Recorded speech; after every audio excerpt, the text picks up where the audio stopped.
to another episode of What to Throw Wednesday here at So In Outdoors. Thanks for joining us. It is cold out here, and I have not had a chance to go get the propane refilled for our little heater out here because, unfortunately, last week we all had a bout with COVID. Glad that that is over with. So we're kind of back to normal now. And I apologize I didn't get a show to you guys last week, but we were fighting the daggone coronavirus. But we seem to be past it. Today what I want to talk to you about is What to Throw Wednesday, as usual. So around here, Midwest, Indiana, Northern Kentucky, as you guys well know, we have been iced and snowed in for about a week, and it has been some nasty cold weather. Now today started to warm up, and that ice is starting to melt. So all of our local lakes have had ice over them, so we haven't been doing any fishing, needless to say. So if you saw the magnet fishing video from a couple weeks ago, you can see the entire lake iced up. If you haven't seen that video, I'm going to link it right here so you can check it out. So around here, obviously not much fishing we're doing, but now that we're seeing a little warming trend coming, that ice is going to start to melt. But we're going to be dealing with very, very cold water temperatures. So one of the first things I'm going to gravitate to, if it's not fishing a jig on the bottom or something really slow, the first moving bait I'm going to gravitate to. So one of my favorite go-tos in this, cold, clear water is going to be a Shad Rap or a Bomber Flat A. Flat-sided crankbaits, and they are just phenomenal in cold water. So the first one I got here back here on the wall is the old school Bomber Flat A in a crawl pattern. Now this bait's going to go down anywhere from 5 to 7 foot deep, depending upon the line that you throw. So if you can get this on 10-pound test, you're going to get it down to around that 7 foot range. If you're throwing it on 12 to 14, you're going to be somewhere, in that 5, 6 foot range. So I'll go lighter on the line. I'll go to 10-pound test, maybe even 8 to get this bait a little bit deeper if I need to.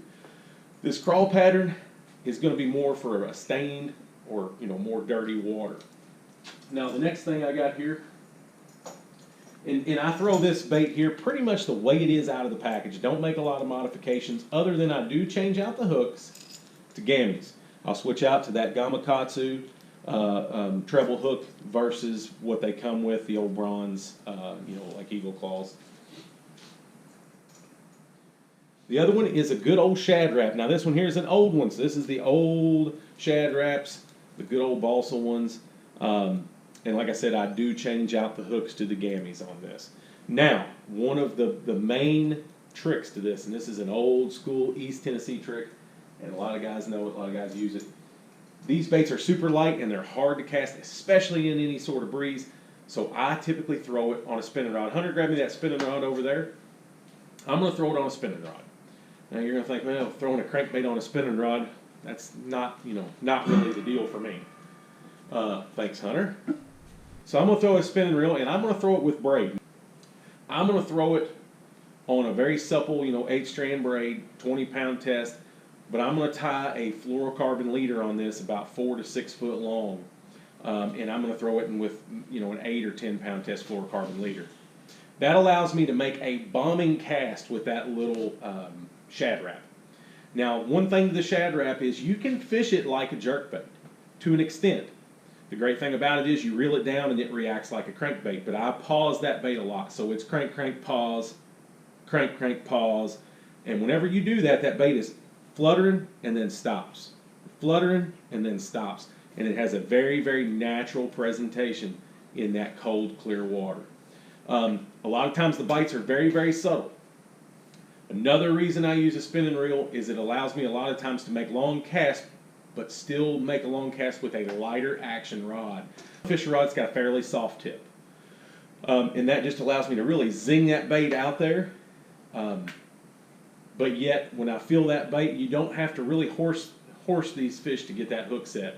And a lot of times when they grab it, they've pretty much got it engulfed anyway. So basically, I can reel into them and set the hook course on tight line. So the other thing I'm going to do, Hunter's getting another rod for me. I'm not sure what we got tied on it. Probably Probably a buzzbait, looks like. So you can tell how long it's been since we've been fishing. Whenever this ice melts and this snow melts, we're going to have two things going here. We're going to have cold, clear water, and in places with runoff, with a lot of the runoff, we're going to have cold, dirty water. So one of the other things I will throw is going to be a bladed jig. Now, I got an old buzzbait on here from back in the fall, but I throw this bladed jig on another rod that's more of a medium action rod. It's still going to have a fairly stiff tip. I don't like to fish a chatterbait with a really, really soft tip.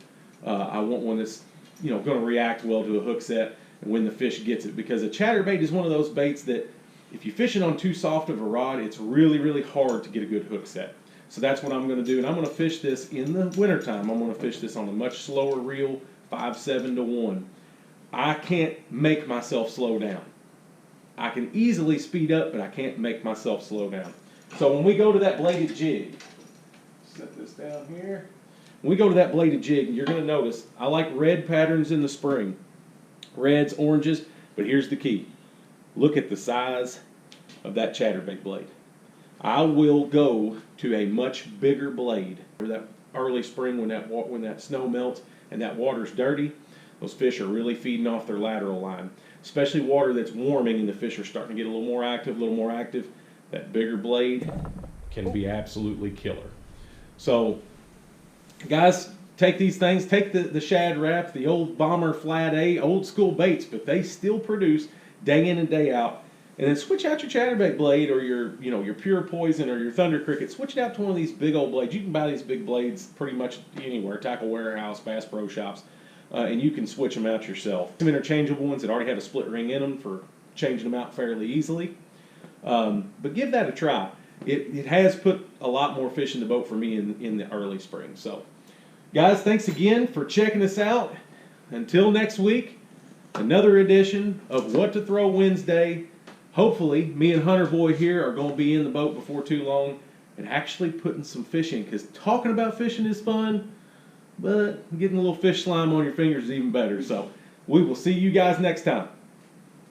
Bye.